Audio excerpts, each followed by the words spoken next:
Täna on see tore päev, kus me lendame ära. Hommikul tõusin 4.30. Mõtlesin, tõusen ikka kell 4, aga öösel kell 3 mõtlesin, et panen äratuse veel 30 minutit hiljemaks. Ja siis mõtlesin, et lähen nagu kuskil 5 aeg jooksma, aga siis väljas oli 15 kraadi sooja, et mõtlesin, et ei, sellega ei lähe, et nüüd on nagu 7 läbi ja nüüd on juba, kui kodult välja tuli, 19 kraadi. Ma arvan, et võib-olla on juba 20 kraadi. Tänase päeva plaan on tegelikult lihtne. Et lähen koju tagasi, vaatan veel kõik asjad üle korra, võtan kohvrid, lähen käin valuutavahetuses, vaatan veel omale jeene, seejärel lähen prindin välja kõik reisiks vajalikud dokumendid, siis lähen käin Synlabis ära. Öösel juba tuli testi tulemus, et see on negatiivne, et nüüd on 2 negatiivset testi tulemust, mis on nagu hea. Ja siis lähen lennujaama, et ma arvan, et ma vahepeal ei filmi midagi, lihtsalt sellepärast, et muud asjad on nagu olulisemad. Ja siis ma arvan, et kui me oleme turvaväravatest läbi, et siis teen järgmise klipi ja vaatame, kuidas seal kõik läinud on, et kas mul midagi on puudu, midagi üle, mis nii-öelda toimub, et ja kellega koos ma lähen seal, et eks need ole ka nii-öelda näha. Aga nüüd ma lähen jooksen edasi, et 4 keltsi on joostud, tahaks veel 4 või 4,5 veel juurde joosta ja siis oleks kõik väga hästi. 10 minuti pärast algab siis nii-öelda lennuki peale minek. Kui siia nii-öelda Tallinnas nagu sujus kõik ilusasti välja arvatud see, kui lennuki peale läksime, siis olime Peeter Oleskiga 2 vihma käes. Ja see oli nagu selles suhtes nagu huvitav, et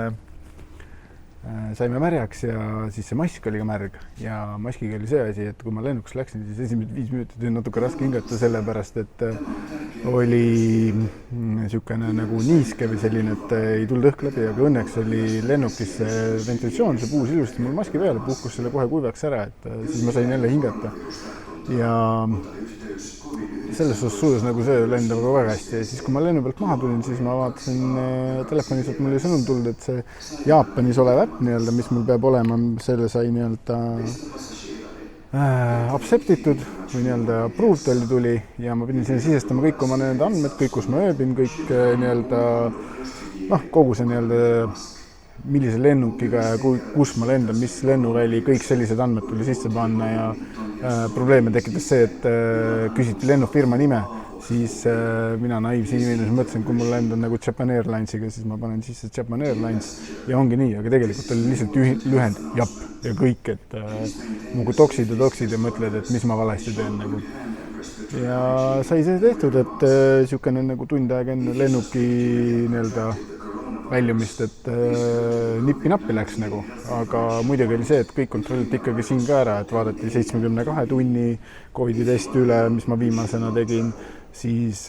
pass, viisad, kõik need ära, et või mitte viisa, vaid siis nii-öelda akrediteering mul ja selles suhtes sai nagu korda see. Pluss on siin lennujaamas on väga huvitav, et tegelikult on nagu üldiselt väga vähe rahvast, et kui siit nagu tagant vaadata, siis näiteks mina, kus olen, see on täiesti tühi ja siin ei olegi nii-öelda rahvast, et see on täiesti niisugune omamoodi tunne on olla nagu üldse nagu sellises kohas. Ja on küll rahvast tegelikult, aga ta on täpselt selle gate'i juures, kus nii-öelda inimesed nagu just, ütleme, lend väljub nagu, aga üldiselt on nagu tühi ja näiteks Peeter Olesk tuli siia, tahtis, et läheks sööks nagu Hesburgeris või Burger King või mis, ma ei mäleta, kumb see siin oli nagu, et läheks sööks ennem nagu ühe burgeri, siis see oli kinni, et siin on näiteks lahti oli 1 söögikoht, 2 ärgioskit, siis oli lahti 2 niisugust kellapoodi ja 1 parfüümipood, kus sai ka vist mingit nänni osta veel nagu. Aga põhimõtteliselt kõik ülejäänud on siin Helsingi lennujaamas kinni, et kui meil Tallinnas oli nagu kõik lahti, siis siin on nagu, ütleme, niisugune võib-olla 10% või 20% asjadest lahti, et see on nagu väga huvitav. Aga nüüd on see, et lähen lennukisse, vaatame, kuidas selle mu elu pikema lennuga läheb, et mul eelmine pikim lend oli